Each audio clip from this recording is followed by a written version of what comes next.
이주호 사회부총리 겸 교육부 장관이 고교 학점제는 2025년에 예정대로 시행하겠다고 밝혔습니다. 취임 이후 속도 조절론이 불거지기도 했지만 교육과정 개정에 맞춰서 계획대로 추진한다고 못 박은 건데요. 다만 평가 방식 등 구체적인 시행 방안은 내년 2월에 발표할 방침입니다. 보도에 이상미 기자입니다.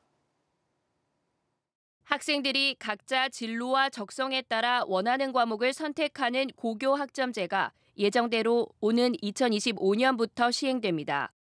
이주호 사회부총리 겸 교육부 장관은 기자 간담회 자리에서 시행 시기는 변함없지만 평가 방식 등 세부적인 내용은 달라질 수 있다고 밝혔습니다. 교육부는 2, 3학년이 주로 수강하는 선택 과목뿐만 아니라 1학년 때 배우는 공통 과목까지 성취평가제, 즉 절대평가 방식을 적용할지 검토 중입니다. 학교 현장의 준비 상황을 종합적으로 고려해 내년 2월에 시행 방안을 발표할 계획입니다. 선생님들의 평가 역량을 키워드려야 되는 거고 신뢰성을 제고해야 되는 거고 또 선생님들이 9등급제로 하는 것보다는 절대평가하는 것이 교육의 본질에 맞죠, 사실은. 그렇기 때문에 절대평가가 바람직하다고 제가 말씀을 드린 거고요. 대학 입시에 대해서는 현행 대입제도를 유지하겠다는 입장을 재확인했습니다.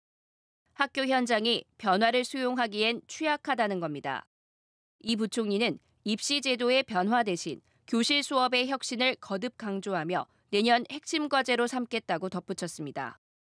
교사들의 수업이나 평가가 정말 학부모의 신뢰를 회복하면 그게 수능 없이는 안 되는 상황이 아니고 자연스럽게 수능이 이제 힘을 잃게 되는 그런 상황으로 갈 수가 있는 거죠.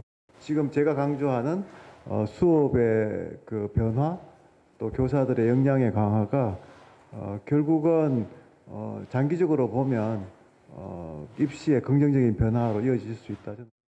교육부 조직 개편으로 새롭게 만들어지는 대학 규제 혁신국에 대해서는 임무를 다하면 없애겠다는 뜻을 밝혔습니다.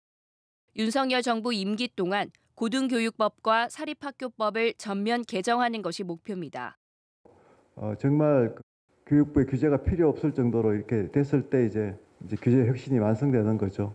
그러고 나면 대학 규제 혁신국은 일몰할 수 있다 이렇게 생각합니다. 또 이 부총리는 디지털 전환이 수업 변화의 계기가 될 수 있다며 앞으로는 교사들이 지식 전달 대신 학생들의 창의력과 인성을 키워주는 데 집중할 것이라고 강조했습니다. EBS 뉴스 이상미입니다.